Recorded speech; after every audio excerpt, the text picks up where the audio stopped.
গত 12ই ফেব্রুয়ারি জাতীয় ত্রয়োদশ জাতীয় ইলেকশন এবং পার্লামেন্টারি ইলেকশন এবং রেফারেন্ডাম অনুষ্ঠিত হলো। তো রেফারেন্ডামের উপর মূলত doctor Ali Riaz, chief adviser special assistant, উনি কথা বলবেন। আমি তাকে মাইক হ্যান্ড ওভার করছি।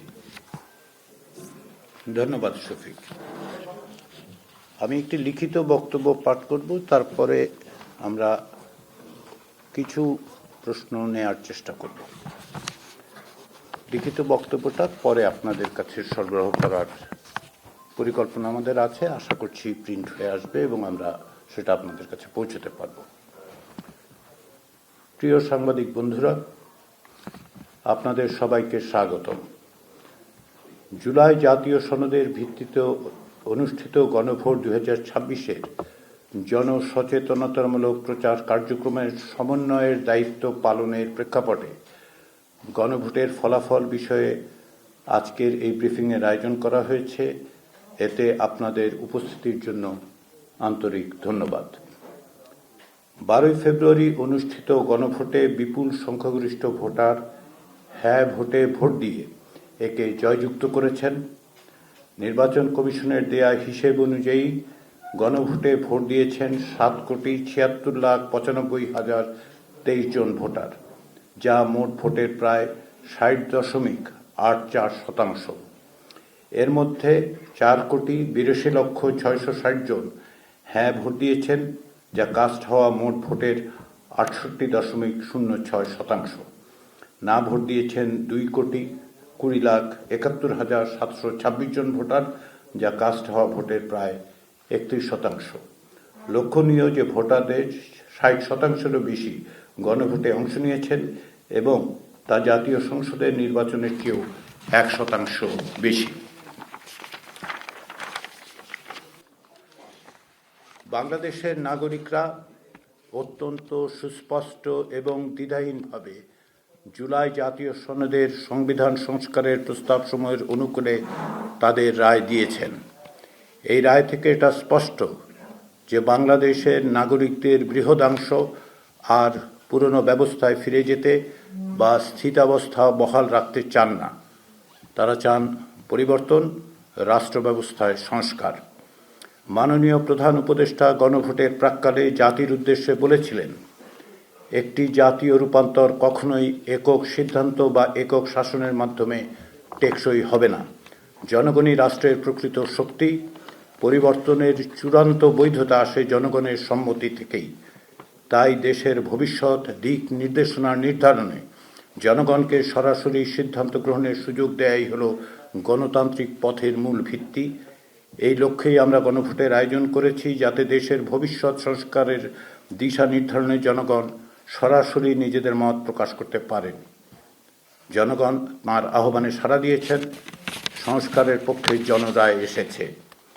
গণভোটে দেয়া জনগণের রায়কে কেবল সংখ্যার বিবেচনায় দেখলেই হবে না।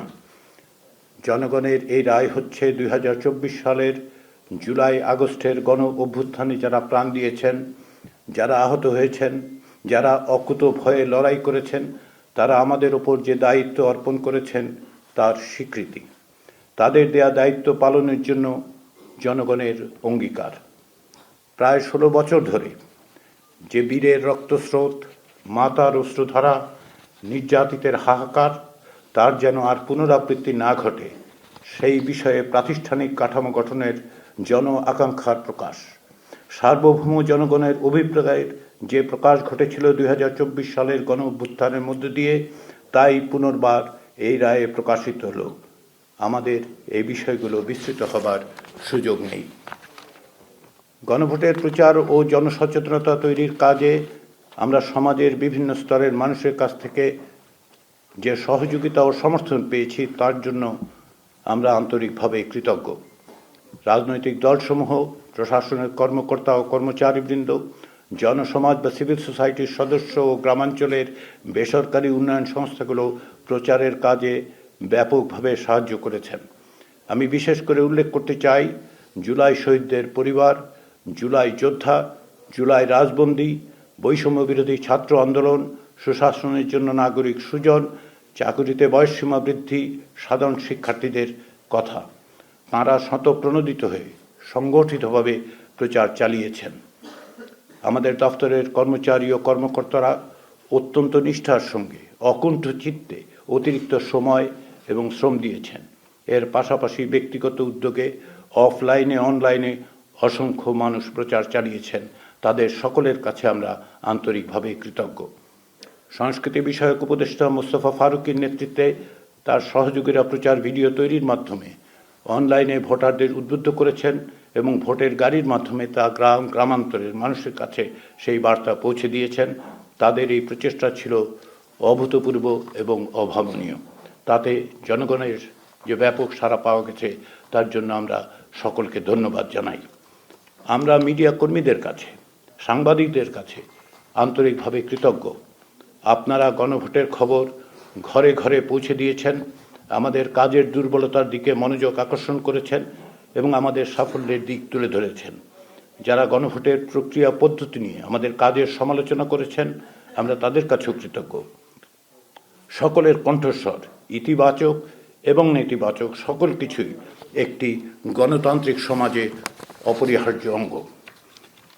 গণভোটের মধ্য দিয়ে সংস্কারের ব্যাপারে যে সুস্পষ্ট গণরায় প্রকাশিত হয়েছে তা বাস্তবায়নের দায়িত্ব রাজনৈতিক দলসমূহের।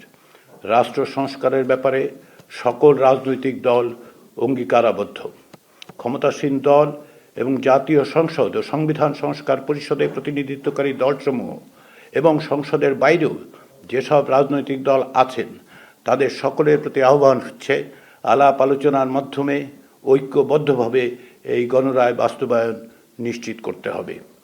জাতীয় ঐকমত্য কমিশনের আলোচনার সময় ভিন্ন মতের প্রতি যে শ্রদ্ধা ও সহনশীলতা রাজনৈতিক দলগুলো দেখিয়েছেন এবং আপোষ সমঝোতার যে ঐতিহ্য রচনা করেছেন তা অব্যাহত রেখে আপনাদের অর্থাৎ রাজনৈতিক দলগুলোর প্রণীত জনরায় সমর্থিত এই দলিল বাস্তবায়নের দায়িত্ব আপনাদের উপর অর্পিত হয়েছে। জনসমাজ বা সিভিল সোসাইটির প্রতি আহ্বান, তারা যেন এই প্রক্রিয়াকে এগিয়ে নিয়ে যাওয়ার কাজে সহযোগিতা করে। আমরা বিশেষভাবে তরুণদের প্রতি আহ্বান জানাই, ভবিষ্যতের বাংলাদেশ আপনাদের, সেই বাংলাদেশ গঠনের কাজে অগ্রণী হন। সেই সঙ্গে ত্রয়োদশ জাতীয় সংসদ নির্বাচনে বিজয়ী নূতন সংসদ সদস্যদের এবং সংশ্লিষ্ট রাজনৈতিক দলগুলোকে অভিনন্দন জানাই। এছাড়া দীর্ঘদিন পর একটি সত্যিকারের নির্বাচনে ব্যাপকভাবে অংশগ্রহণের মধ্য দিয়ে সকল ধরনের ষড়যন্ত্র ও সহিংসতার আশঙ্কাকে নস্যাৎ করে দেওয়ার জন্য নির্বাচন প্রক্রিয়ায় অংশগ্রহণকারী জনসাধারণকেও আন্তরিক অভিনন্দন। সবাইকে ধন্যবাদ। আমরা এখন কয়েকটি প্রশ্ন নেব এবং তারপর এই ব্রিফিংয়ের সমাপ্তি টানব। সবাইকে ধন্যবাদ।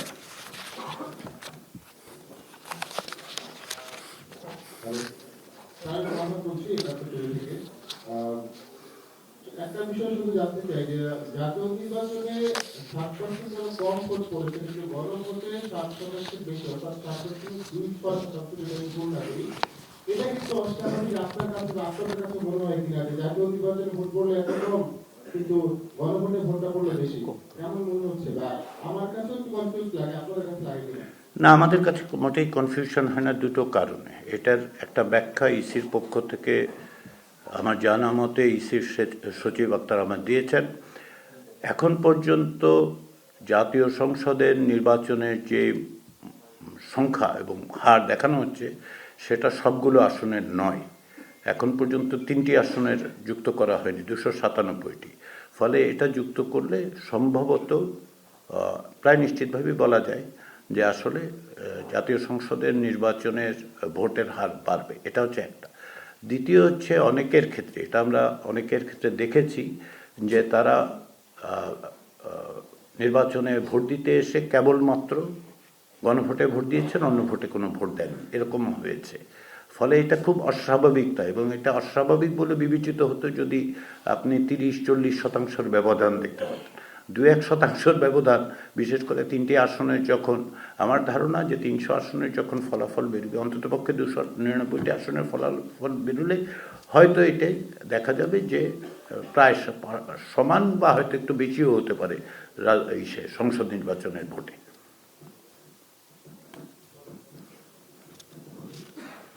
স্যার, আমার আব্বাস, আমি বিডিসিতে কাজ করি।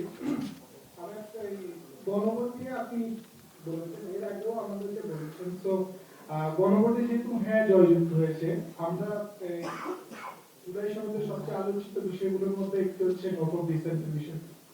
তাহলে আপনি যে আগে বলেছেন যে যে দলই ক্ষমতায় আসবে তাদেরকে নোট অফ ডিসেন্ট সহ বাস্তবায়ন করতে হবে, গণভোটের এই জিতার পরে আপনি এই বিষয়টা আরেকটু স্পষ্ট করবেন কিনা, নোট অফ ডিসেন্ট বিষয়ে, বা এই ডুয়েল পার্লামেন্টের ডুয়েল রোলটা কখন থেকে শুরু হবে, বা এটা কি সরকার গঠনের পরপরই হবে কিনা, বা এটা একটু যদি আবার বলেন। জুলাই জাতীয় সনদ বাস্তবায়ন সংবিধান সংস্কার আদেশ 2025-এ যেটা সুস্পষ্টভাবে বলা হয়েছে সেটা হচ্ছে এই যে জাতীয় সংসদের নির্বাচিত সদস্যদের দ্বারাই সংবিধান সংস্কার পরিষদ গঠিত হবে এবং জাতীয় সংসদের নির্বাচিত সদস্যরা দুটো শপথ গ্রহণ করবেন।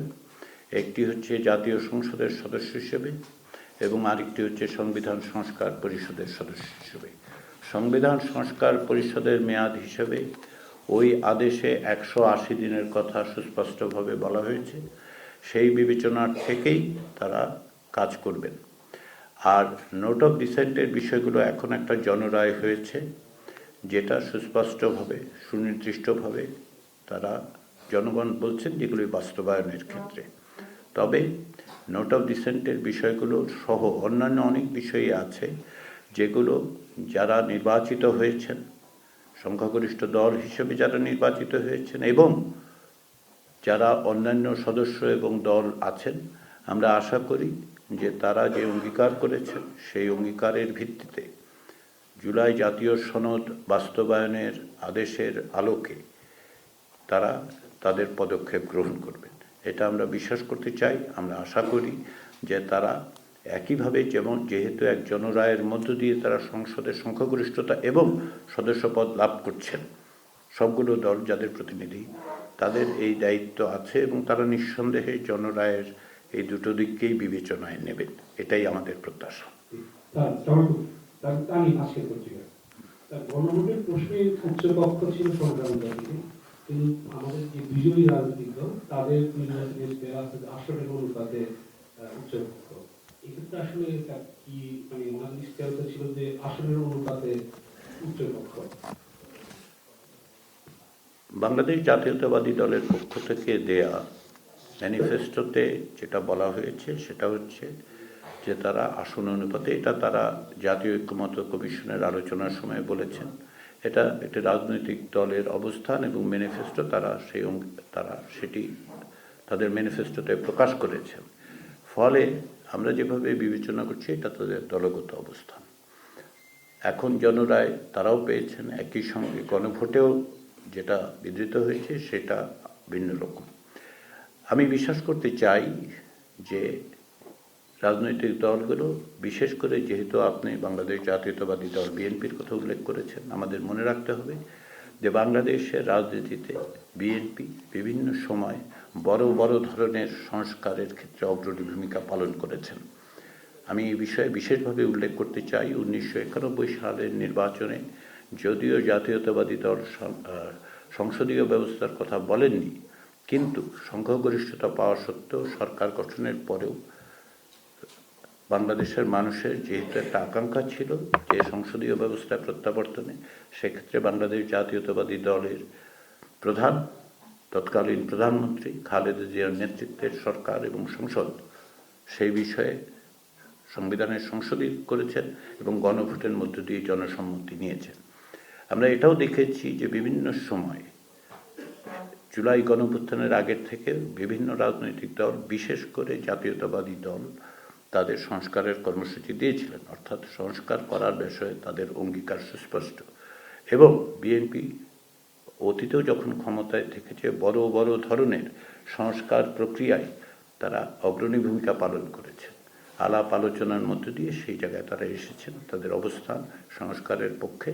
ফলে আমাদের বিশ্বাস যে আলাপ আলোচনার মধ্যে জনরায়ের ভিত্তিতে অন্যান্য দলগুলোর সাথে আলোচনা, জনসমাজের আকাঙ্ক্ষা, সমস্ত কিছু বাংলাদেশ জাতীয়তাবাদী দলের নেতৃবৃন্দ বিবেচনায় নেবেন। কাউন্টার আমি রিফাত প্লিজ এই পাশের একটা কোশ্চেন নেই, এইদিকের একটা কোশ্চেন নেই, ওইখান থেকে 4-5টা কোশ্চেন, 3টা কোশ্চেন হয়েছে। ওনাকে কি একটু মাইক্রোফোন দেওয়ার ব্যবস্থা করা যায়? জি যাচ্ছে ওইদিকে। ওকে, না, অন্যটা রেকর্ড করছে, সম্ভবত তাদের সুবিধা হবে। একটু একটু অপেক্ষা করুন, একটু হয়তো নিয়ে আসছে। ধন্যবাদ স্যার। আমার নাম মোহাম্মদ আলী আসগর, আমি দেশ কানুনে কাজ করি। স্যার, একটা বিষয়ে জুলাই সনদের যে কমেন্টারি বক্স আছে সেখানে কিন্তু বলা আছে যে যদি কোনো সংখ্যাগরিষ্ঠ দল এককভাবে সংখ্যাগরিষ্ঠতা পায় তাহলে তাদের মতো করে সংস্থাগুলোর ব্যবস্থা নিতে পারবে। যেহেতু বিএনপি অনেক বিষয়ে আপত্তি দিয়েছে, তো তারা গণভোটের মধ্যেই সেই নিজেদের মতো করে পরিবর্তনের সুযোগ পাচ্ছে। এখানে গণভোট দিতেও কি কোনো প্রভাব ফেলতে পারবে? ধন্যবাদ স্যার। আমি আবারও বক্তব্যটা বলি, তাহলে বোধহয় বুঝতে সুবিধা হবে। সেটা হচ্ছে, গণভোটের যে প্রস্তাব উপস্থাপন করা হয়েছিল সেগুলোর ভিত্তিতেই জনরায় একভাবে এসেছে।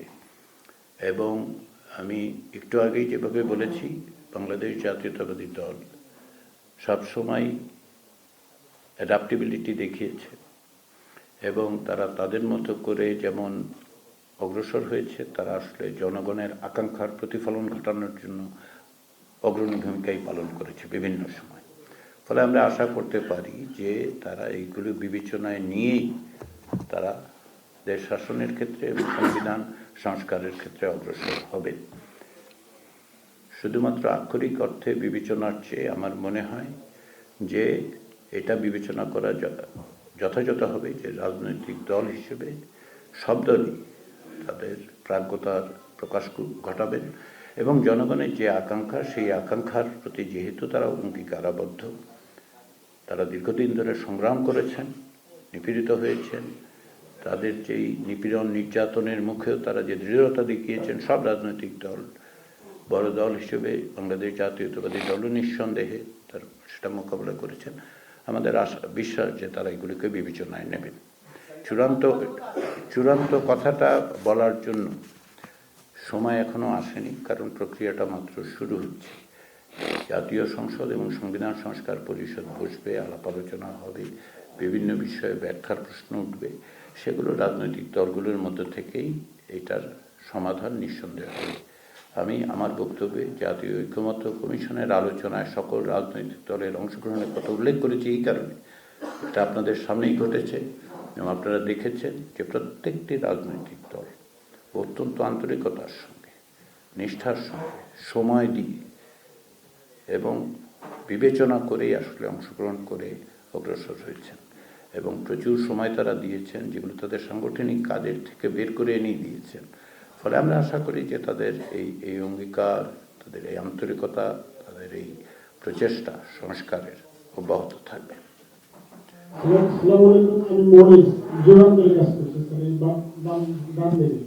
ডান দিকে।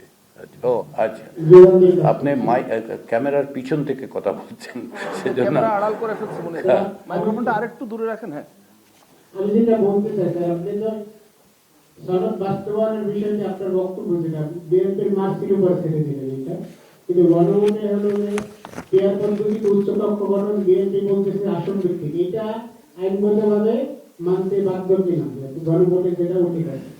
গণভোটের মধ্য দিয়ে জনরায় প্রকাশিত হয়েছে, মানুষের সুস্পষ্ট যে অঙ্গীকার সেটা হয়েছে। আমি এটা আমার বক্তব্যে উল্লেখ করেছি যে এটা কেবল সংখ্যার বিবেচনায় নয়, এটাকে দেখতে হবে যে বাংলাদেশের গণ অভ্যুত্থানে যারা অংশগ্রহণ করেছেন, আগে নিপীড়িত হয়েছেন, তাদের আইনি বিষয়ের দিক থেকে যদি আপনি বলেন, সেটা হচ্ছে যে সার্বভৌম জনগণের অভিপ্রায়ের অভিব্যক্তি হিসেবেই এই গণভোট অনুষ্ঠিত হয়েছে।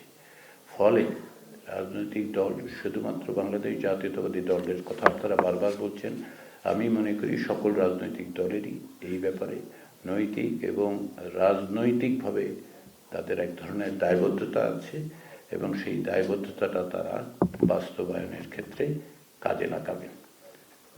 আর একটা দুটো কোশ্চেন নিয়ে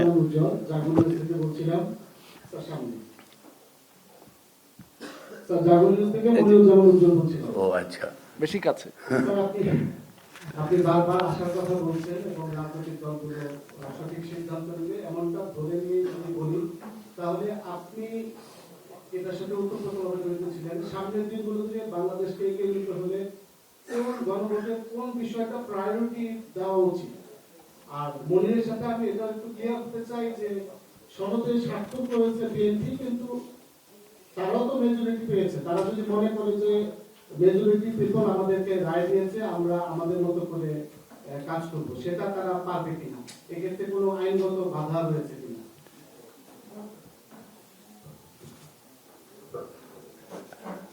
আইনগত বিবেচনার চেয়েও রাজনীতিতে প্রথম এবং প্রধান বিবেচনাটা আপনাকে রাজনৈতিকভাবেই করতে হবে। গণতন্ত্রে উত্তরণের প্রক্রিয়াটা গণতান্ত্রিক, এটা কারো উপর ছেড়ে দেওয়ার বিষয় না। আমরা সকলকে স্মরণ করিয়ে দিচ্ছি, এটা জনরায় হয়েছে এবং আবার রাজনৈতিক দলের প্রতিও জনগণের সমর্থন দেখা গেছে।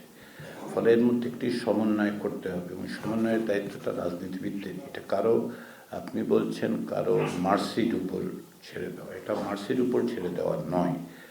এইটা তো এই রাজনৈতিক প্রক্রিয়ায় তো সকল দল অংশগ্রহণ করেছে, তাদের তো একটা দায়িত্ব আছে। এবং কেবলমাত্র লিখিত আইনের বিবেচনার চেয়েও রাজনৈতিক বিষয়গুলোকে আমরা সেভাবেই বিবেচনা করবেন বলে আশা করি। আমাদের দিক থেকে, অর্থাৎ যেহেতু এই প্রক্রিয়াটার সাথে আমরা বিশেষ করে আমি আমার ব্যক্তিগত সংযুক্তির থেকে বলতে পারি যে পার্থক্য এবং সংঘাতগুলো দেখার চেয়ে বরং আসুন আমরা দেখি। উত্তরণের প্রক্রিয়াটা খুব সহজ হয় না, পৃথিবীতে কোথাও হয়নি। গণতান্ত্রিক উত্তরণের পথ অত্যন্ত কঠিন হয়, কিন্তু আন্তরিকতা থাকলে, কমিটমেন্ট থাকলে সেই বাধাবিঘ্ন উতরে যাওয়া দুরূহ নয়। এবং সেই চেষ্টাটা রাজনৈতিক দলগুলোর মধ্যে আছে। আমরা কেবলমাত্র পার্থক্য, সংঘাত, সম্ভাব্য সংকটের বিবেচনা না করে সেগুলোর বিষয়গুলোকে মাথায় রাখলেও আমরা যেন চেষ্টা করি গণমাধ্যম হিসেবে, সিভিল সোসাইটি হিসেবে, অন্যান্য রাজনৈতিক দলগুলোর সম্মিলিত প্রচেষ্টায় গণতান্ত্রিক উত্তরণের ক্ষেত্রে সেগুলোকে বাস্তবায়নের কথা। প্রায়োরিটির কথা আপনি বলছিলেন, প্রকৃতপক্ষে এই প্রায়োরিটিটা নির্ভর করবে যে কীভাবে কাজটা অগ্রসর হচ্ছে। এটা বিশেষ কোনো প্রায়োরিটি, একদিক থেকে একটা প্রায়োরিটি হচ্ছে যে উচ্চকক্ষ গঠনের বিষয়টা যেহেতু সুনির্দিষ্টভাবে আদেশে আছে, সেহেতু এটা করতে হবে, কিন্তু 6 মাসের মধ্যে করতে হবে। ফলে ওই 6 মাস ওই অর্থে আবার পুরোটার জন্য 180 দিনই বরাদ্দ আছে। ফলে প্রায়োরিটিটা নির্ধারিত হবে যারা এই উদ্যোগটা নেবেন, ক্ষমতাসীন দল এবং রাজনৈতিক দলগুলোর আলাপ আলোচনার মধ্যে দিয়ে এই বিশেষ একটি ধারা, একটি অনুচ্ছেদে, একটি পদক্ষেপ আসলে এইভাবে প্রায়োরিটি হিসেবে নির্ধারণ করা যাবে কিনা এ বিষয়ে ব্যক্তিগতভাবে আমার একটু সংশয় আছে। এগুলো একটা কম্পোজিট বিষয়, পারস্পরিকভাবে পরস্পরের সাথে সঙ্গতি রেখেই কাজগুলো অগ্রসর করতে হবে। এবং সেটা আমরা মনে করি যে সংবিধান সংস্কার পরিষদ সেই কাজে অগ্রসর হবেন এবং অবশ্যই জাতীয় সংসদ যেহেতু একই সঙ্গে দেশ শাসন পরিচালনা, বাজেট প্রণয়ন থেকে শুরু করে প্রত্যেকটা পদক্ষেপ নেবেন দেশ শাসন, সেক্ষেত্রে এই ধরনের সমন্বয় করতে হবে কাজগুলোর। সঞ্জিতা, এই যে বিএনপি বিদেশের জাতীয় নির্বাচনে আবার বলা হচ্ছে যে গণভোট দিতে হ্যাঁ ভোট দিতেছে, সেক্ষেত্রে অন্তর্বর্তী সরকারের যে দীর্ঘকালীন যে একটা সংস্কার চেষ্টা ছিল, অনেক সমালোচনা বাধ্যতার কাছে চালিয়ে গেছে, সেক্ষেত্রে অন্তর্বর্তীকালীন সরকারও গণভোটের মাধ্যমে নিজেদের জয়টা নিশ্চিত করেছে। সমালোচনার জায়গাগুলোতেও তারা যে সুযোগ ছিলেন, এটা তাদের এটা আপনি মনে করেন কিনা? একটা ছোট্ট পপুলার টপিক, সেটি হচ্ছে এই যে নতুন সরকার গঠিত হচ্ছে, সেখানে প্রধান উপদেষ্টা ডক্টর মোহাম্মদ ইউনূস বা আলী রিয়াদ এনাদের কোনো ভূমিকা বা তৎপরতা থাকবে কিনা, তাদেরকে আমরা নতুন কোনো রোলে দেখতে পাবো কিনা, এই ধরনের একটা গুঞ্জন আছে। আর পরিষ্কার হয় আপনি প্রশ্নে যাওয়ার আগে আমি আগের প্রশ্নটা একটু আমার মনে হয় ক্লিয়ার করা দরকার। ধন্যবাদ সবাইকে। এই প্রশ্নটা ঘুরে ফিরেই সবার কাছ থেকে আসছে যে পলিটিক্যাল পার্টিগুলোর নিজস্ব একটা ম্যানিফেস্টো তারা দিয়েছে এবং যারা সংখ্যাগরিষ্ঠতা পেয়েছে, তো সেই ম্যানিফেস্টোটা ইন এ সেন্স জনগণ কর্তৃক অনুমোদিত হয়েছে।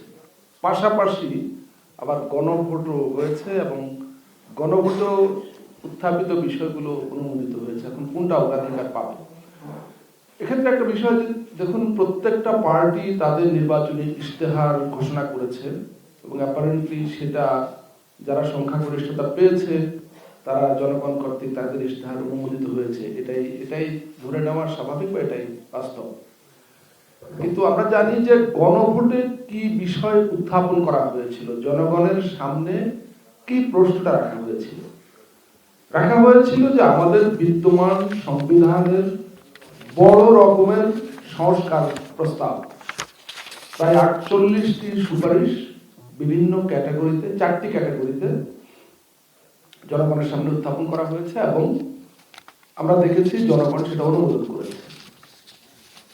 এখন রাজনৈতিক দলগুলো তারা নিজেদের ইশতেহার দিয়েছে, এটা যেমন সত্য, একই সঙ্গে আমরা দেখেছি যে বাংলাদেশ জাতীয়তাবাদী দলের চেয়ারম্যান, বাংলাদেশ জামাত ইসলামের আমির, ন্যাশনাল সিটিজেন পার্টির আহ্বায়ক, তারা প্রত্যেকেই এবং এই দলগুলোর দ্বিতীয় প্রধান নেতা, তৃতীয় প্রধান নেতা বা বিভিন্ন পর্যায়ের নেতারা, তারা প্রত্যেকেই জনগণের প্রতি গণভোটে হ্যাঁ ভোট দেওয়ার জন্য আহ্বান জানিয়েছেন।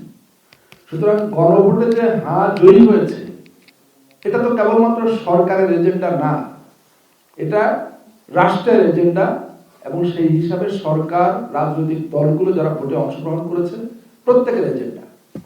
এখন ইশতেহারের মধ্য দিয়ে মানুষ যেটা অনুমোদন করেছে সেটা কিছুটা পরোক্ষ, কিন্তু গণভোটের মধ্য দিয়ে সংবিধানের বড় রকমের সংস্কারের যে প্রস্তাব, সেটা দেশের জনগণ সরাসরি সেটাকে অনুমোদন করেছে এবং সেটা সরকারের পক্ষ থেকে জনগণের তরফে উত্থাপিত এবং সকল রাজনৈতিক দল কর্তৃক সমর্থিত প্রস্তাব সমূহ।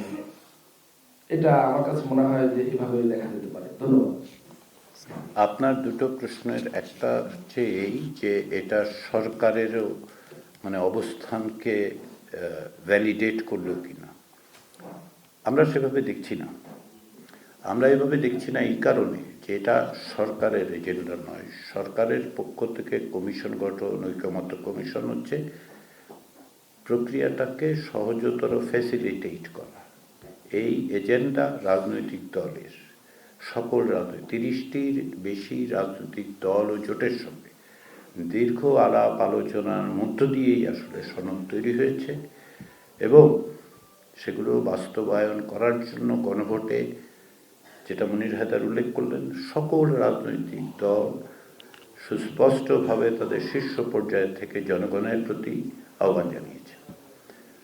ফলে এটাকে আমরা জনরায় হিসেবে দেখব, গণতন্ত্রের আকাঙ্ক্ষা হিসেবে দেখব, সংস্কার, রাষ্ট্র সংস্কারের জন্য জনগণের অভিপ্রায়ের অভিব্যক্তি হিসেবে দেখব। সরকারের এজেন্ডা সকলে সমর্থন করেছে, এভাবে আমরা বিবেচনা করব না। দ্বিতীয় প্রশ্নটি হচ্ছে অধ্যাপক মোহাম্মদ ইউনুস, বা আপনি আমার নাম উল্লেখ করেছেন, ভবিষ্যতে অধ্যাপক মোহাম্মদ ইউনুসের কথাটা ইউনুস স্যার বলতে পারবেন। উনি আগে যেগুলো বলেছেন সেটা আমরা জানি। তিনি বলেছেন যে ভবিষ্যতে তিনি তার আগের দায়িত্বে চলে যেতে চান। কিন্তু আমার কথা হচ্ছে যে আমি সুস্পষ্টভাবে, যেটা আমার ব্যক্তিগত অবস্থান হচ্ছে, আমি আমার পেশায় ফিরে যেতে চাই খুব শিগগির এবং সেটাই আমার ইচ্ছা, আগ্রহ এবং আমি সেই দায়িত্ব পালনে যত দ্রুত সম্ভব প্রত্যাবর্তনের জন্য প্রস্তুতি নিচ্ছি।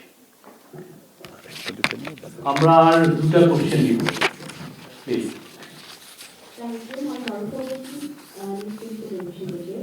আমার কিন্তু ঐক্যমত্য কমিশন দীর্ঘদিন সবগুলো রাজনৈতিক দলের সঙ্গে বসে যে জুলাই সনদটি তৈরি করেছে সেটি হ্যাঁ ভোটে জিতে গেছে। এরপরেও কি এই কমিশনের আর কোনো কার্যক্রম থাকবে কিনা এই জুলাই সনদ বাস্তবায়নের ক্ষেত্রে? মানে ভবিষ্যতে এই যে ঐক্যমত কমিশনে যারা নিয়োগটা বা যে ঐক্যটা, তাদের আর কি কোনো ভূমিকা থাকছে নাকি এখানেই শেষ? জাতীয় ঐকমত্য কমিশন গত বছর 30শে অক্টোবর তার দায়িত্ব পালন শেষে তার মেয়াদ শেষ হয়েছে। ফলে জাতীয় ঐকমত্য কমিশন আসলে এখন আর নেই। আর তারপরেও আমি আপনাদের সামনে আজকে উপস্থিত হয়েছি এই কারণে যে মাননীয় প্রধান উপদেষ্টার বিশেষ সহকারী হিসেবে আমাকে এই দায়িত্ব অর্পণ করা হয়েছিল যে গণভোটের সচেতনতামূলক যে প্রচার কার্যক্রম তার মুখ্য সমন্বয়ক হিসেবে আজকে আপনাদের সামনে আমি সেই কারণেই কেবলমাত্র গণভোট বিষয়ক প্রশ্নগুলো এবং এই সুযোগে সকলকে ধন্যবাদ জানানো, কৃতজ্ঞতা প্রকাশ, বিশেষ করে বাংলাদেশের জনগণের প্রতি যে রায় তারা দিয়েছেন সেই রায় অনেক কষ্টে অর্জিত রায়, তাদের সেই রায় যেন তাদের কাছ থেকে যে রায় পাওয়া গেছে সেটাকে আমরা কৃতজ্ঞতার সাথে ধন্যবাদের সাথে আমরা আপনাদের সামনে সেই স্বীকৃতিটা সেই কথাটাই বলতে এসেছি আর কি। আরেকটা নাম David David Yes, David Burton, freelance journalist. First of all, I hope you don't mind me speaking English. Secondly, congratulations on the referendum result. I have two quick questions. First of all, the Consensus Commission, the work of the Consensus Commission and the preparation of the July Charter was criticised by some quarters for not involving women and also for not consulting with civil society. I wonder in hindsight whether or not you would have done things differently and how do you respond to those criticisms. The second question is the referendum question referred to 4 categories of July Charter reforms. The first 2 are pretty clear what they refer to. The third and fourth, I wondered whether you could tell us exactly which July Charter reforms they refer to, because it doesn't appear to be completely clear. Thanks very much. Thank you for asking those questions. I have heard those things so many times that it would be just a repeat of what I have been saying for last months. I wish you had listened to it. It would have been helpful. But nevertheless, since you have raised it, the idea that this Consensus Commission has not consulted the civil society seems to me very inaccurate. Because, take for example the commission that I headed, the Constitution Reform Commission, consulted with civil society members, civil society organization, professional organization, individuals who are considered to be members of the civil society, including editors and journalists, journalist union representatives, even including tea workers union. And then we had 2 other things which involved the people. That is, we had a survey, household survey, of 46,000 plus households in Bangladesh. We need to consider people as a part of the civil society. Then, beyond that, we opened a website asking for comments. In some cases, people have drafted a new constitution and sent it. The response was 50,000 plus after we cleared some of the repeat. So basically, roughly 100,000 people were directly involved. And then 50 plus organizations were consulted.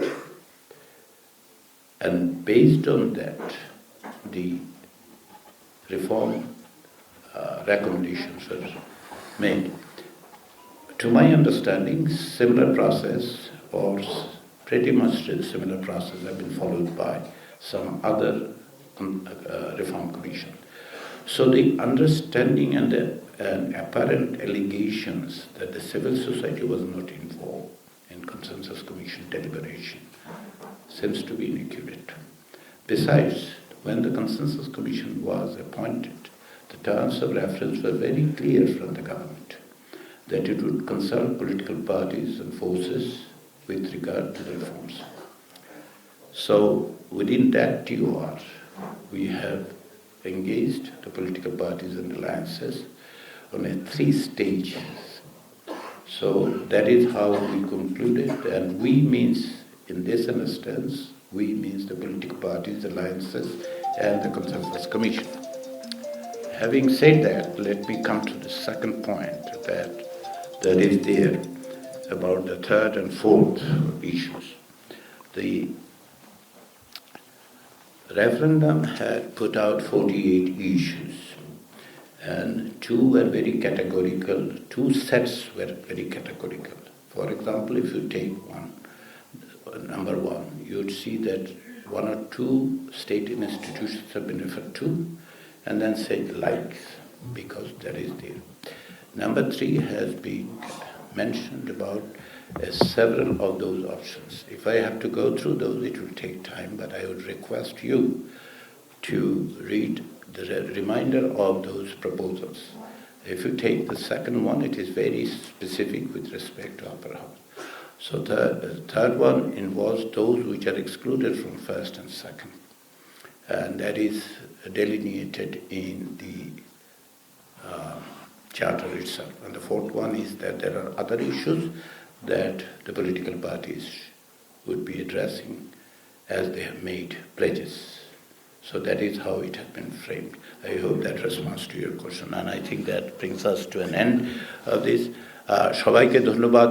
আমি আবারও ব্যক্তিগতভাবে এখানে শুধুমাত্র মুখ্য সমন্বয়ক হিসেবে নয়, আপনারা আমাকে সুযোগ দিলে আমি ব্যক্তিগতভাবে দুটো কথা বলতে চাই। 2024 সালের অক্টোবর থেকে রাষ্ট্র সংস্কার প্রক্রিয়ায় মাননীয় প্রধান উপদেষ্টার আহ্বানে সাড়া দিয়ে এবং জুলাই গণ অভ্যুত্থানের নেতৃত্বে যারা ছিলেন তাদের অনুরোধের পরিপ্রেক্ষিতে আমি কিছু দায়িত্ব পালন করার সুযোগ পেয়েছি।